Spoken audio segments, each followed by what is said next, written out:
Hi, welcome back to the Eye of the Storm. I'm Laser Weiss. My channel is generally going to be used to amplify ideas about politics, sometimes maybe humorously, and about how I think people in a healthy, productive society need to behave. But last night something happened that had a real emotional impact, so I'm going to ask you to indulge me to allow me to react to it. Mary Ann Mendoza was supposed to be a speaker at the Republican National Convention last night. And she ended up getting pulled at the last minute because she linked to a thread from her Twitter account that contained overt anti Semitism. And the accusation was levied against her that she did that because she herself is an anti Semite and a racist bigot. The hateful and hurtful comments that were slung at her, being posted on Twitter by prominent users and no ones alike, were incredible. The vitriol was horrific. And I was deeply disturbed because I only vaguely know of Mary Ann Mendoza. I've seen her maybe once or twice with Donald Trump. She had an interview. She was on television. She was on the news once when she got banned from Twitter. And she never struck me as a racist or a bigot. In the aftermath of everything that happened, Mary Ann Mendoza set her account to private. But last night, for several hours after it happened, she tweeted an apology and her account was still available for public access. And I started going through tweets of hers, and there was no racism. There was nothing bigoted. All there was were tweets from a woman who was passionate about illegal immigration because she had a son who died because of an illegal immigrant.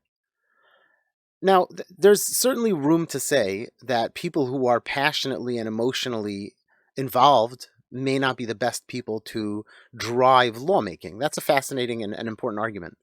You know, if you're, God forbid, if a person's son died to gun violence and they have an extremely negative feeling towards guns, maybe they are not the best person to be in the position to be making gun laws. That's a fascinating and important argument to have. Let's separate that from the reality of what happened last night.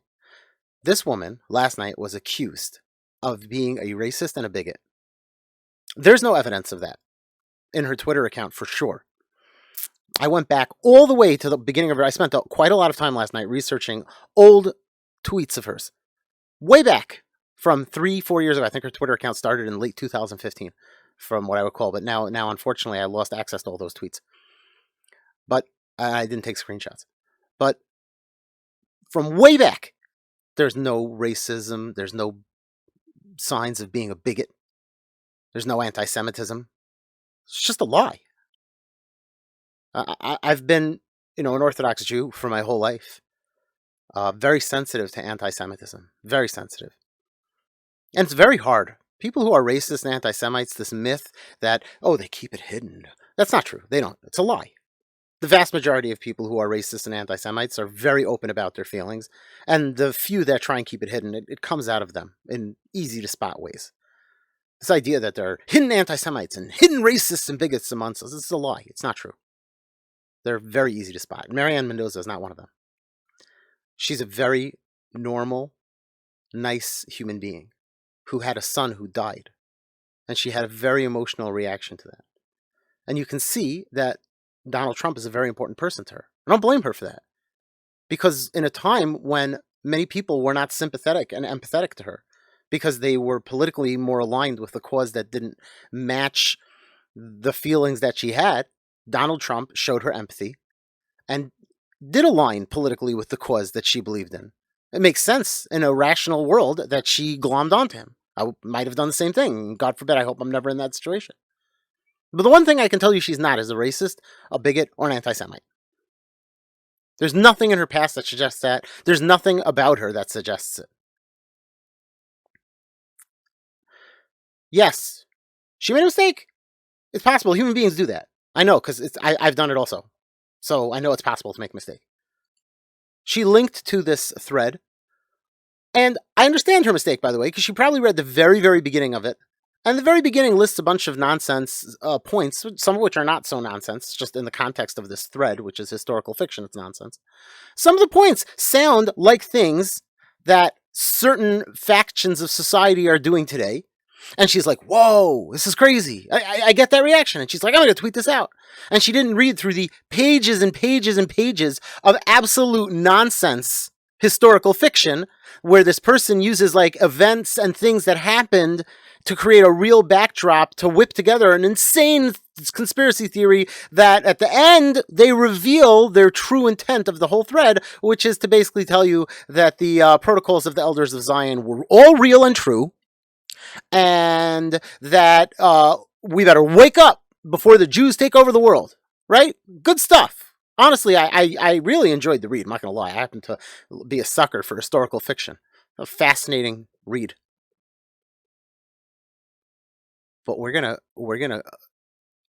ruin this person's life for this? How absurd. This woman lost a child.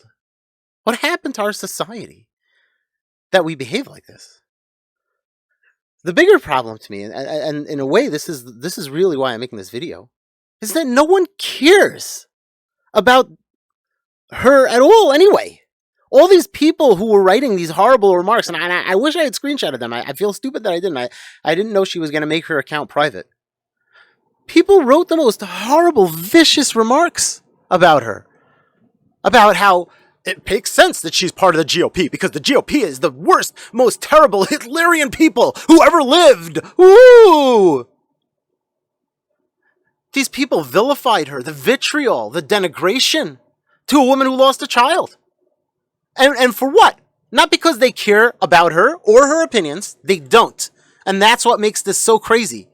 They couldn't care less about Mary Ann Mendoza's opinions. It was just a way to score points against the GOP and against the evil orange Hitler named Trump. That was all people cared about. Mary Ann Mendoza could have been anybody who aligned with Trump, who made a mistake and gave people on a certain part of the political spectrum an opportunity to score points in their game. She gave them the opportunity, and you know what they did? They're like, yes, we have an opportunity to score points against the evil orange one. So let's destroy this woman to score points. That's what they did. That's what they did. People wrote the most crazy things. She fits right into the lineup of the GOP. People who believe in slavery and forced birthers who treat women like chattel. She's one of them. What are you talking about? You don't know this woman. You don't know anything about her. All you know is one time she trended on Twitter because she accidentally linked to a historical fiction that some idiot wrote, where at the very end, after he plays you into his whole little made-up story, he reveals that actually he's a Jew hater and you should hate them too, based on everything he made up. Oh my God, she tweeted that because she only read like the first 2 or 3 tweets? Clearly, she's been hiding in the closet her entire life, and all of her tweets for the last several years that never revealed her racism or her bigoted nature, and all the interviews she did, and the fact that she lives so much of her life dedicated to her son's memory, that's clearly all a cover for her deep-seated bigotry, racism, and anti-Semitism. We got her, boy! What are you, joking? And the sad reality of the world is we live in such a sick, twisted world that the GOP caved. And they pulled her from the lineup. Which of course gives credence back to those people. See, they pulled her from the lineup. The sad part is they never give the GOP any credence. It's amazing. All the comments before she was pulled were like, the GOP is hosting an anti-Semite because they're all anti-Semites. And they pulled her, which I don't think they should have done. But I guess at the moment there was a lot of pressure, and they collapsed under the pressure. And they didn't know what to do. There wasn't enough time left to figure out a way to spin it in the press, whatever. So they did it. So you think people would be like, kudos to the GOP. Very good. There was an anti-Semite in here. No, of course not, because they didn't care about her. So all that happens is afterward they're like, ha, the GOP pulled her because they're trying to make us think they're not anti-Semites, but we can see through them. Why do you think she was aligned with them in the first place? Because they're anti-Semites. They can't fool us. So what was the point? What did we gain? What did we gain by hurting this poor woman who lost a son? What did we gain by pulling her from the GOP? Did we show people that we're more decent? I don't think we needed to, because anybody who has half a brain who would have been willing to listen for 1 second would have heard this woman and say that, I'm very sorry. I didn't read through that. The very beginning of it sounds like a lot of things that I see people who are liberal doing. Maybe it's a little hyperbolic, but I thought that it was worthwhile for people to see and think about. Had I known that there was any anti-Semitism in it, of course I would never have tweeted it, and I feel terrible. But no, we didn't let her do that because that's dangerous. Maybe we'll get covered negatively in the press. Oh, no. So we wreck her. We throw her off the platform, make her feel like garbage. And for what? So now they can denigrate her more, and then they can denigrate us. And not only that, they use it as a weapon against people who align politically. Again, I'm not even the biggest supporter of the whole Republican Party, but at least I align somewhat with them. And so now I get dragged into this whole, like, reality where me and a Jew-hating anti-Semite are in the same party, and I don't realize it, and I'm a rube because I fall into this thing where they kick her out to cover up their what is going on? We're like playing mind games with mind games with mind games for what? They don't care. None of the people who are insulting this woman care at all. This woman lost a child. So much of her life is involved with her son. And by the way, it all makes sense to me. You know, I'm going to leave you with this because I think it's important, and I'm just going to end here because this is too much for me. To see that, frankly, in my opinion, we let this woman down. The GOP should have put her on that stage, and if she had 10 minutes to speak, then she should have had to cut down her speech, which is what I would have done would I ever be given such an opportunity, and say, instead of a 10-minute speech, you have to give a 7-minute speech with a 3-minute apology and make sure it's sincere. And it would have been. It would have been. And she would have got up and she would have said to all the people who saw that thing I tweeted out, I'm sorry. To anybody who may have been hurt by it, I'm sorry. Please let my past behavior and words speak for this moment, that you should know that I'm clearly not that person. And those of us who never believed in this idea that if a person makes a mistake, that's it, we judge them by their mistake, most rational human beings would have been able to intuit whether she was sincere or not. Most people can tell when politicians say their garbage apologies whether or not they're sincere. Most people can tell if a woman who's in pain is going to talk about how she made a mistake is sincere. And it's pretty obvious that this was a mistake, if anybody would have taken the time to think about it. I had somebody who was close to me who lost a parent and a child at different times in their life. And I want to share with you something that they told me. He said losing a parent was incredibly hard for them. This guy was in his late teens when his dad became sick, and his mom was not handling it, and he ended up becoming basically his father's caretaker. And he said, my dad raised me, was my rock, and then everything changed when he got sick. And he said, I became so involved with my dad's life. Our bond was incredible for those last few years, which makes sense, right? He said when he died, I was all the stages of grief. I had them, I was angry, and I was crying, and I was upset, and I was sad, and I couldn't get over it, and I thought my heart would never heal, and I thought that it wasn't fair, I wasn't ready. How could the universe or God or do this to me, take my dad away? And he said, but you know what? As time went on, it healed, and he said, like a scar, like a terrible scar from a terrible wound. But it heals over time. And there's nothing you can do. You can pick at it. You don't want it to heal. There's a part of you that, you want that, so you pick at it and pick at it, but eventually it heals. There's nothing you can do. He said, and then I lost a child. And he said it was a completely different experience. And unfortunately, I can't quote this person by name because he didn't give me his permission, and I don't believe that. I'm not sure he would want me to share his thoughts about his grief with the rest of the world, even though he shared them with me because I'm close with him. He said the difference was shocking in its clarity, because the child dying before you is against the nature of how you believe life should work.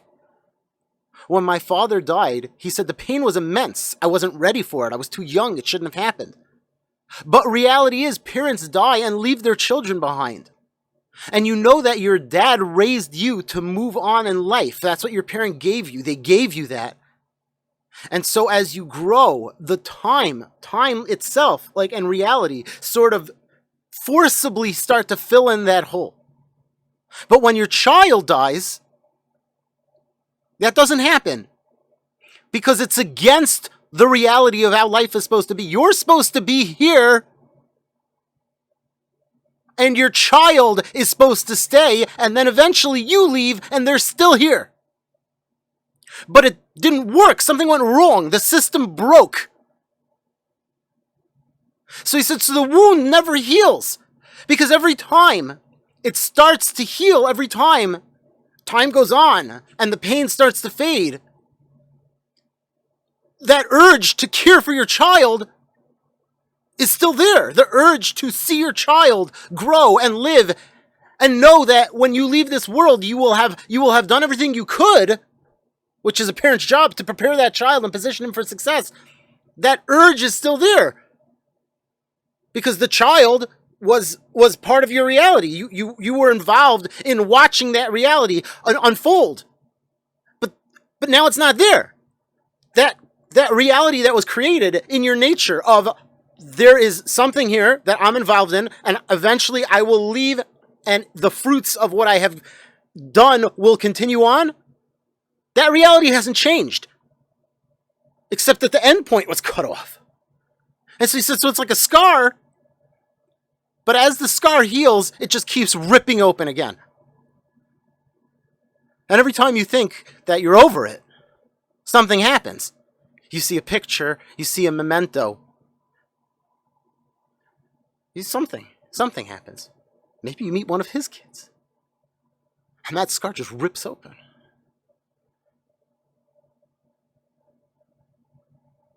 That's the woman that we allowed our society to throw to the wolves.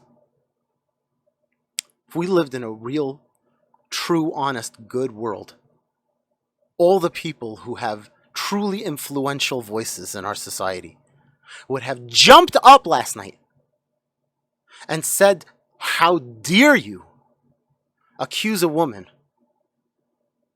whose son died and is clearly in emotional pain. And by the way, what do you think she's feeling when she's going to make this speech? What's the speech about? Why is she giving a speech? Why is she honored to giving it? Why not me? Because she lost a son. That's what the speech is about.